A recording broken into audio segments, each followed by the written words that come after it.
Hello students, आज हम अपना एंगल ऑफ फ्रिक्शन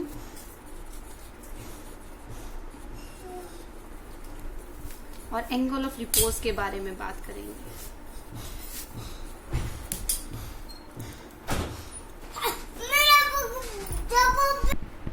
अब देखिए, पहले हम डिस्कस करते हैं एंगल ऑफ फ्रिक्शन के बारे में। ठीक है, अगर आपकी कोई भी बॉडी है वो सरफेस पर प्लेस्ड है, ठीक है, तो आपको पता है, देखो नॉर्मल रिएक्शन लगती है।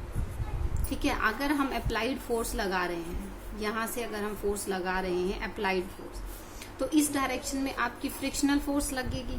ठीक है, और ये ऑब्जेक्ट जो है आपकी जस्ट अबाउट टू मूव की स्टेट में नहीं आ जाती है तब आपकी जैसे ही वो ऑब्जेक्ट मूव होने वाली होगी तो आपका क्या होगा, स्टैटिक फ्रिक्शन की मैक्सिमम वैल्यू लगेगी। ठीक है, जिसको हम लिमिटिंग फ्रिक्शन भी बोलते हैं। फाइन, तो देखिए दूसरा क्या होगा, आपका जो ये ऑब्जेक्ट है इस पर देखिए दो फोर्सेस अप्लाई हो रहे हैं सरफेस की वजह से। एक तो नॉर्मल रिएक्शन, क्योंकि नॉर्मल रिएक्शन क्या होता है, जितना फोर्स ये ऑब्जेक्ट जो है सरफेस पर लगा रही है उतना ही अपोजिट फोर्स जो है सरफेस ऑब्जेक्ट पर लगाएगा। और जो दूसरा फ्रिक्शनल फोर्स है वो भी आपका क्या सरफेस की वजह से होता है, सरफेस पर डिपेंड होता है आपका सरफेस कैसा है। ठीक है, तो जो आपका एंगल ऑफ फ्रिक्शन होता है इन दोनों एंगल्स के आपके रिलेशन से आता है। ठीक है, रिलेशन से कैसे आता है, देखिए आपके पास अगर ये नॉर्मल रिएक्शन है और ये आपकी मैक्सिमम लिमिटिंग वैल्यू है या लिमिटिंग फ्रिक्शन है।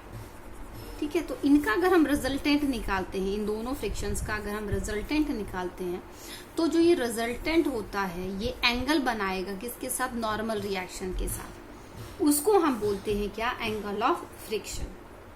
क्या बोलते हैं हम उसको, एंगल ऑफ फ्रिक्शन। तो जो ये एंगल बनता है किसका, आपका angle formed between resultant of normal reaction and limiting friction.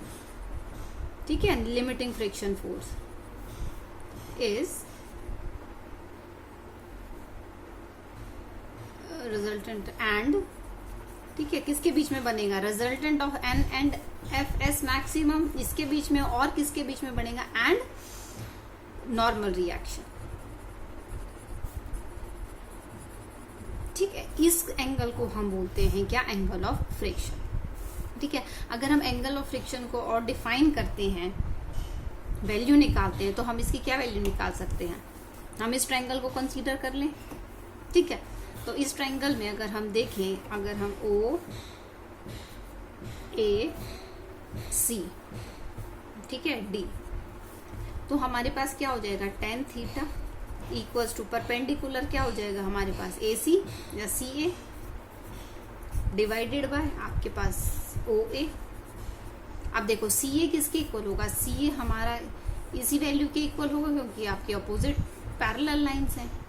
ठीक है, तो आपके पास हम इसको और क्या लिख सकते हैं, ओ डी अपॉन ओ ए। अब ओ डी क्या है, आपका फ्रिक्शनल फोर्स की वो वैल्यू जो आपको मैक्सिमम स्टैटिक फोर्स देती है, या हम जो लिमिटिंग फ्रिक्शन जिसको कहते हैं, और ओ ए हमारा होता है क्या, नॉर्मल रिएक्शन।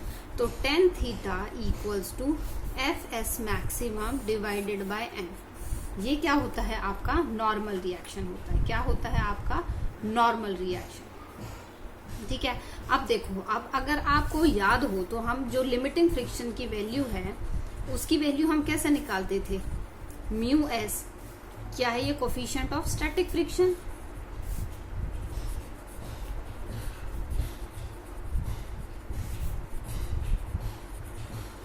इनटू आपकी नॉर्मल रिएक्शन, ये वैल्यू हम निकालते थे एफ एस मैक्सिमम की वैल्यू। ठीक है, तो अब अगर हम यहाँ से म्यू एस की वैल्यू निकालें तो म्यू एस की वैल्यू क्या हो जाएगी, एफ एस मैक्सिमम डिवाइडेड में नॉर्मल रिएक्शन। तो ये तो वही वैल्यू है जो हमारी tan थीटा की वैल्यू आई है। तो हम क्या बोल सकते हैं कि जो tan थीटा है, या जो angle of tangent of angle of resultant of N and F S maximum and normal reaction, ठीक है, या tangent of angle of friction किसके इक्वल आएगा, आपका म्यू एस के इक्वल आएगा। किसके इक्वल आएगा, म्यू एस के इक्वल आएगा। ठीक है, तो ये क्या है, आपका रिलेशन आ जाता है किसके बीच में, एंगल ऑफ फ्रिक्शन के बीच में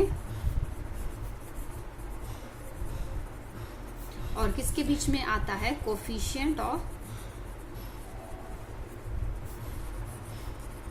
स्टैटिक फ्रिक्शन के बीच में। ठीक है, तो इस थीटा को हम बोलते हैं क्या, एंगल ऑफ फ्रिक्शन। ठीक है, तो ये एक छोटा सा टॉपिक है, इस पे बेस्ड आपके आते हैं न्यूमेरिकल्स। ठीक है, तो वो हम न्यूमेरिकल्स भी प्रैक्टिस करेंगे। उसके बाद देखिए नेक्स्ट आता है आपका एंगल ऑफ रिपोज। क्या आता है, एंगल ऑफ रिपोज। ठीक है, एंगल ऑफ रिपोज क्या होता है। अब देखिए कोई भी ऑब्जेक्ट है, पहले तो चलो हम पहले इसके रिजल्टेंट बनाना सीखते हैं। देखिए आपके पास कोई भी ऑब्जेक्ट है, ठीक है, इसका मास m है, फाइन।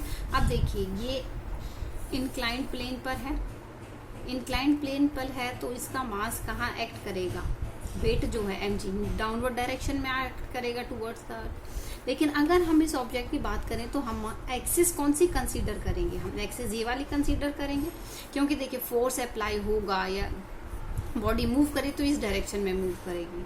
सरफेस की वजह से नॉर्मल रिएक्शन लगेगा, वो किस तरह लगेगा, ऊपर की डायरेक्शन में लगेगा। तो अब देखिए ये तो जो mg है ये तो हमारा कुछ एंगल बना रहा है, ये तो हमारा इस एक्सिस पर लाई ही नहीं कर रहा। यहाँ बोल सकते हैं जो हम एक्स वाई कोऑर्डिनेट जो हम कंसीडर कर रहे हैं उस पर ये लाई ही नहीं कर रहा। तो हम इसको बैलेंस कैसे करेंगे, क्योंकि देखो आप पढ़ते आए हैं जब हमने किया था force equals to mass into acceleration, है ना, और हमने और भी इक्वेशंस में जैसे पढ़ा था हम फोर्स को बैलेंस करते हैं। ठीक है, क्योंकि जो अपोजिट फोर्स होते हैं वो इक्वल हो जाते हैं हमारे, अगर ऑब्जेक्ट आपकी इक्विलिब्रियम में। तो इसमें देखिए अगर हम नॉर्मल रिएक्शन को बैलेंस करना चाहेंगे तो नॉर्मल रिएक्शन के इधर तो कोई फोर्स ही नहीं है, तो हम क्या करते हैं अपने mg को हम क्या करेंगे अपने कंपोनेंट्स में ब्रेक कर लेते हैं। ठीक है, जिस आपने रेक्टेंगुलर कोऑर्डिनेट कंपोनेंट्स के बारे में स्टडी किया था वेक्टर चैप्टर। ठीक है, तो हम क्या करेंगे अपने एक्सिस पर ही इसके mg के कंपोनेंट्स को डिफाइन कर लेंगे। तो हमारी जो mg के कंपोनेंट्स अगर डिफाइन हो जाएंगे तो हमारी इस mg की ज़रूरत भी नहीं रहेगी। ठीक है, तो अब देखिए हम इसको कैसे डिफाइन करेंगे। ठीक है, देखिए ये एंगल थीटा है, फाइन। ये जो ट्रायंगल बन रहा है आपका दिस ट्रायंगल, ठीक है, अब इस ट्रायंगल में क्या ये mg 90 का एंगल बना रहा है यहाँ पर, क्योंकि ये तो क्या है डायरेक्ट इधर परपेंडिकुलरली एक्ट करेगा। तो ये एंगल क्या हो जाएगा आपके पास 90 माइनस थीटा हो जाएगा ये एंगल जो है, फाइन। देखिए दोबारा से ड्रॉ करती हूँ मैं इसको, वहाँ पे और क्लियर हो जाएगा, बॉक्स नहीं बना रही मैं। ठीक है, ये देखिए ये आपका mg फोर्स एक्ट हुआ, ये आपका थीटा एंगल है, तो ये एंगल ये आपका 90 बन रहा है, फोर्स एक्ट कर रहा है, ये बन जाएगा आपका 90 माइनस थीटा। ठीक है, दूसरा देखिए ये तो आपका mg बन रहा था mg, दूसरा हम क्या है इसके परपेंडिकुलर लेते हैं इस तरीके से। ठीक है, और दूसरा हमारा कोऑर्डिनेट एक्सिस जो होगा वो इधर आ जाएगा। ठीक है, इस एक्सिस को हम कंसीडर कर रहे हैं, फाइन, इस एक्सिस को हम कंसीडर कर रहे हैं। तो अब देखिए यहाँ तो हमारा mg बन गया। तो अब देखिए ये अगर हमने परपेंडिकुलर लिया है इस एक्सिस का, ये 90 माइनस थीटा है, ये एंगल 90 का बनेगा, परपेंडिकुलर कंसीडर किया तो ये एंगल कितना हो जाएगा आपका थीटा हो जाएगा। कितना हो जाएगा ये एंगल आपका थीटा हो जाएगा। अब देखिए थीटा के साथ अगर हम जहाँ आप परपेंडिकुलर ड्रॉ करते हैं तो जो ये एक्सिस आएगी वही सेम एक्सिस ये इसके पैरेलल अगर हम ड्रॉ कर लेते हैं, ये एक्सिस पैरेलल। अब देखिए ये हमें mg पता है, हमें ये वैल्यू निकालनी है और ये वैल्यू निकालनी है, तो हमें पता है परपेंडिकुलर। तो अब देखो साइन थीटा किसके इक्वल हो जाएगी, परपेंडिकुलर अपॉन हाइपोटेन्यूज, और कॉस थीटा किसके इक्वल हो जाता है, बेस ओवर हाइपोटेन्यूज। ठीक है, तो अगर ये देखिए ये एंगल थीटा है तो ये बेस हो गया, इस ट्रायंगल में देखें तो ये बेस हो गया। ठीक है, तो बेस हमें पता है और हाइपोटेन्यूज की वैल्यू क्या है mg है, तो हम इसको क्या लिख सकते हैं कॉस थीटा इक्वल्स टू जो भी हमारा बेस है और h क्या है हाइपोटेन्यूज हमारा mg। तो हमारे पास बेस की वैल्यू क्या आ जाएगी mg cos थीटा, क्या वैल्यू आ जाएगी हमारी mg cos थीटा। तो ये वाला जो कंपोनेंट बन जाएगा हमारा ये आ जाएगा क्या mg cos थीटा। ऐसे अगर हम ये वाला कंपोनेंट निकालते हैं, ये इसके पैरेलल है, तो अगर हम इसकी वैल्यू निकालें तो वो इसकी वैल्यू सेम आएगी इस डायरेक्शन में। तो जैसे हमने mg cos थीटा की वैल्यू निकाली है, ऐसे अगर हम इसकी वैल्यू निकालते हैं या ट्रायंगल में इसको कंसीडर कर दे तो ये तो क्या है आपका परपेंडिकुलर अपन हाइपोटेन्यूज क्या है आपका mg हो जाएगा। तो हम परपेंडिकुलर की वैल्यू निकालेंगे तो परपेंडिकुलर की वैल्यू क्या आ जाएगी mg sin थीटा। ठीक है, तो ये आप इसी तरीके से कंपोनेंट करेंगे। ठीक है, तो आप इसको लर्न भी कर सकते हैं कि अगर आपके पास इंक्लाइंड बॉडी है, मतलब बॉडी इंक्लाइंड पर प्लेस्ड है, तो उसका कंपोनेंट इधर आएगा mg sin थीटा और इस डायरेक्शन में आएगा क्या आपका mg cos थीटा। क्या आ जाएगा आपका mg cos थीटा। ठीक है, ये चीज क्लियर है। अब हम करते हैं क्या, एंगल ऑफ रिपोज। ठीक है, अब हम क्या करते हैं, एंगल ऑफ रिपोज। अब देखिए कोई भी ऑब्जेक्ट है आपकी इंक्लाइंड प्लेन पर रखी है। ठीक है, अब वो जरूरी तो नहीं इंक्लाइंड प्लेन पर रखी है तो वो हमेशा स्लाइड ही करेगी या मूव करेगी, जरूरी तो नहीं। ठीक है, तो अब देखिए अगर एंगल पहले थोड़ा कम था, ठीक है, सपोज पहले एंगल इतना था, ऑब्जेक्ट स्लाइड नहीं की, फिर हमने एंगल थोड़ा इंक्रीज कर दिया, ऑब्जेक्ट अब भी स्लाइड नहीं की, फिर हमने एंगल और इंक्रीज कर दिया तो ऑब्जेक्ट ने स्लाइड करना स्टार्ट कर दिया। ठीक है, तो ये एंगल ऑफ रिपोज वो एंगल होता है जिस पर हमारी बॉडी जो है जस्ट बिगिन टू स्लाइड। ठीक है, when your body just begin to slide that angle is known as angle of repose. ठीक है, तो एंगल ऑफ रिपोज आपको क्लियर होगा। ठीक है, तो अब एंगल ऑफ रिपोज का अगर हम रिलेशन निकालते हैं या फॉर्मूला देखें तो देखिए एंगल ऑफ रिपोज की अगर हम बात करें तो एंगल ऑफ रिपोज क्या है, it is the angle of inclination. ठीक है, when your body is just begin to slide down, तो वो क्या कहलाएगा आपका एंगल ऑफ रिपोज। ठीक है, अब देखिए आपकी कोई भी बॉडी है उस पर कौन से फोर्स एक्ट हो रहे हैं। एक तो आपका mg फोर्स एक्ट होगा, लिख लेते हैं हम angle of repose. Angle of repose is the angle of inclination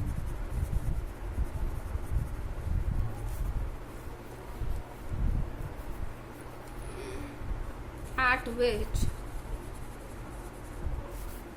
body will just begin to slide। ठीक है, ये स्मॉलेस्ट एंगल है, इसके बाद जितना भी एंगल आप इंक्रीज करेंगे बॉडी को तो स्लाइड होना ही होना है। लेकिन इस एंगल से अगर आप थोड़ा सा भी एंगल डिक्रीज कर देते हैं तो आपकी बॉडी जो है वो स्लाइड नहीं करेगी। इसे हम बोलते हैं क्या, एंगल ऑफ रिपोज। ठीक है, अब देखिए अगर आप किसी भी ऑब्जेक्ट को आपने इंक्लाइंड पर रखा है, वो move just begin to move, तो जस्ट बिगिन टू मूव की कंडीशन में हमें पता है कि आपका कौन सा फ्रिक्शनल फोर्स एक्ट करता है, लिमिटिंग फ्रिक्शनल फोर्स एक्ट करता है। ठीक है, तो पहला तो ये फोर्स हो गया जो आपकी इंक्लाइंड बॉडी पर अप्लाई होगा। ठीक है, दूसरा होगा आपका वेट mg आपका वेट जो है वो एक्ट होगा। तीसरा होगा नॉर्मल रिएक्शन जो आपका सरफेस की वजह से एक्ट होगा। ठीक है, तो हम क्या करते हैं, इन सब को देखते हुए हम रिलेशन डिराइव करते हैं या आप बोल सकते हैं एंगल ऑफ रिपोज की वैल्यू निकालते हैं। ठीक है, अब देखिए जो एंगल ऑफ रिपोज है उसका रिलेशन निकालेंगे तो देखो आपकी body just begin to slide है, तो अगर नीचे की तरफ आएगी तो एफएस मैक्सिमम जो है वो अपवर्ड डायरेक्शन में लगेगा, नॉर्मल रिएक्शन जो है वो ऊपर की डायरेक्शन में लगेगा। ठीक है, अभी हमने mg के कंपोनेंट्स ब्रेक किए थे। ठीक है, mg के कंपोनेंट ब्रेक किए थे तो हमारा इस डायरेक्शन में क्या आया था, mg sin थीटा, और इस डायरेक्शन में क्या आया था आपका mg cos थीटा। ये हमने अभी स्टडी किया था। तो अगर हमारी body just begin to slide है तो हमारा क्या होगा, बैलेंस्ड फोर्स होंगे। ठीक है, तो हम अगर एफएस मैक्सिमम की वैल्यू निकाले लिमिटिंग फ्रिक्शन की, तो लिमिटिंग फ्रिक्शन की वैल्यू क्या आ जाएगी आपकी mg sin थीटा। ठीक है, और जो नॉर्मल रिएक्शन एक्ट होगा आपकी बॉडी पर वो उसकी वैल्यू क्या आ जाएगी, mg cos थीटा। अगर हम इन दोनों को डिवाइड कर देते हैं, ठीक है, तो आ जाएगा FS maximum divided by normal reaction, FS maximum divided by normal. हमने क्या किया, इन दोनों को डिवाइड किया। ठीक है, क्योंकि हमने देखिए यहाँ से एस मैक्सिमम की वैल्यू हम निकालें तो mg sin थीटा आएगी, और नॉर्मल रिएक्शन की वैल्यू निकालें तो mg cos थीटा आएगी। ठीक है, तो हमने वो वैल्यूज यहाँ पे लिख ली, F S maximum mg sin theta, normal reaction mg cos theta. ठीक है, तो अब हम इन दोनों इक्वेशंस को डिवाइड कर देते हैं, तो हमारे पास क्या आएगा, mg से mg कैंसल आउट हो जाएगा, F S maximum divided by normal reaction क्या आ जाएगा आपका tan फाई, यहाँ पे हम फाई लेंगे क्योंकि हम यहाँ एंगल फाई कंसीडर किया। ठीक है, तो हमारे पास क्या आ जाएगा tan फाई, ये तो वही वैल्यू आ गई F S maximum divided by normal reaction जो हमने अभी देखा था कि एफ एस मैक्सिमम का फॉर्मूला क्या होता है, म्यू एस इंटू एन। यहाँ से म्यू एस की वैल्यू आ जाएगी F S maximum divided by N, तो ये वैल्यू किसकी आ गई, म्यू एस की वैल्यू आ गई।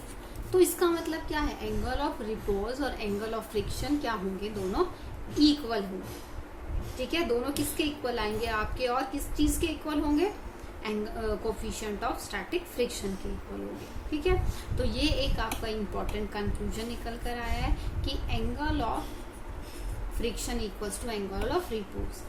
ठीक है, तो क्या है, angle of repose equal to angle of friction.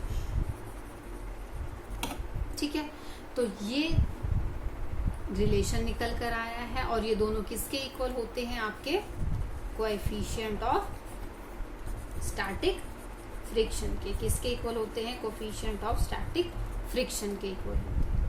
ठीक है, तो ये एक इम्पॉर्टेंट कंक्लूजन था जो निकल कर आया है, किससे, एंगल ऑफ रिपोज और एंगल ऑफ फ्रिक्शन जो है वो इक्वल होते हैं। क्लियर।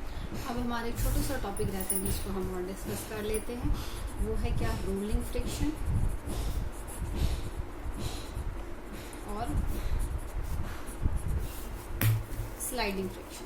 ठीक है, अब देखिए नाम से ही पता चल रहा है कि रोलिंग फ्रिक्शन कौन सा होगा। ठीक है, रोलिंग फ्रिक्शन होगा जब आपकी पूरी बॉडी रोल करते हुए मूव कर रही है, तो वो क्या होगा, आपका रोलिंग फ्रिक्शन होगा। ठीक है, तो जो रोलिंग फ्रिक्शन होता है उसकी वैल्यू स्मॉलर होती है as compare to sliding friction. ठीक है, इसके कंपैरिजन में स्लाइडिंग फ्रिक्शन में। ठीक है, जैसे कि नाम से आपको स्लाइडिंग फ्रिक्शन का भी पता लग रहा होगा कि जो स्लाइडिंग फ्रिक्शन है, स्लाइडिंग जब आपकी बॉडी जो है वो स्लाइड करेगी। ठीक है, रोल नहीं करेगी, स्लाइड करेगी, that means you are pushing और पुलिंग द ऑब्जेक्ट, तो वो क्या करेगी, स्लाइड करेगी। ठीक है, तो जो रोलिंग फ्रिक्शन होता है उसकी वैल्यू स्लाइडिंग फ्रिक्शन के कंपैरिजन में बहुत कम होती है। ठीक है, कि क्या होता है, रोलिंग फ्रिक्शन की वैल्यू बहुत कम होती है as compare to sliding friction. ठीक है, ऐसा क्यों होता है, क्योंकि आपकी जब बॉडी रोल करती है, ठीक है, तो जो पॉइंट ऑफ कांटेक्ट होता है, जो जैसे आपकी बॉडी रोल कर रही है, तो जो पॉइंट ऑफ कांटेक्ट आता है वहां पर रबिंग नहीं होती, दे डू नॉट रब ईच अदर। ठीक है, अगर बॉडी आपकी स्किड नहीं कर रही है, स्लाइड नहीं कर रही है, तो वो क्या करती है, वो एक दूसरे को रब नहीं करती, वो सिर्फ एक दूसरे से यहाँ कांटेक्ट में रहती है। क्या रहती है, वो एक दूसरे से कांटेक्ट में रहती है। ठीक है, तो इसकी वजह से क्या होता है, इन दोनों की आपस में जो point of contact of wheel होता है, ठीक है, तो इन दोनों की किस किस की वेलोसिटी, रिलेटिव वेलोसिटी जीरो हो जाती है। किसकी relative velocity, point of contact. ठीक है, जो पॉइंट ऑफ कांटेक्ट है उनकी relative velocity with respect to plane.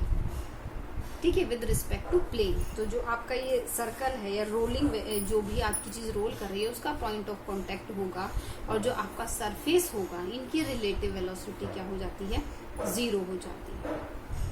ठीक है, तो इसकी वजह से क्या होता है कि जो आपकी फ्रिक्शनल यूज होता है किसमें, रोलिंग में, वो कम होता है as compare to sliding friction. तभी आपको देखिए कोई भी ऑब्जेक्ट है उसको रोल करते हुए ले जाना इजी है एज कंपेयर टू स्लाइड करते हुए लेकर जाना। क्यों, क्योंकि स्लाइडिंग फ्रिक्शन जो होता है वो ज्यादा लगता है। ठीक है, रोलिंग फ्रिक्शन जो होता है वो कम लगता है। इसीलिए जो व्हील्स थे उनका इन्वेंशन जो है रेवोल्यूशनरी माना गया था।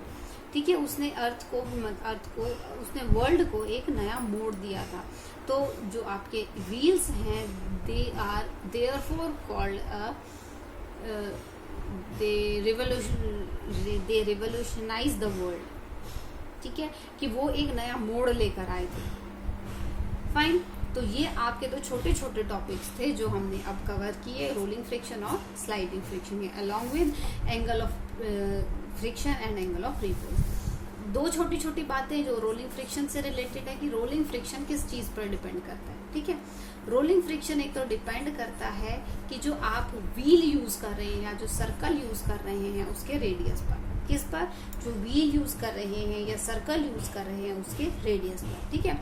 दूसरा किस पर करता है, नॉर्मल रिएक्शन जो आपका सरफेस लगा रहा है, ठीक है, किस पर, नॉर्मल रिएक्शन, ठीक है। अब इसका रिलेशन कैसा होता है, जो रोलिंग फ्रिक्शन है वो डायरेक्टली प्रोपोर्शनल होता है किसके, नॉर्मल रिएक्शन के, और इनवर्सली प्रोपोर्शनल होता है किसके, रेडियस के, ठीक है। तो हमके पास क्या होता है, F R is proportional to normal reaction divided by R, ठीक है।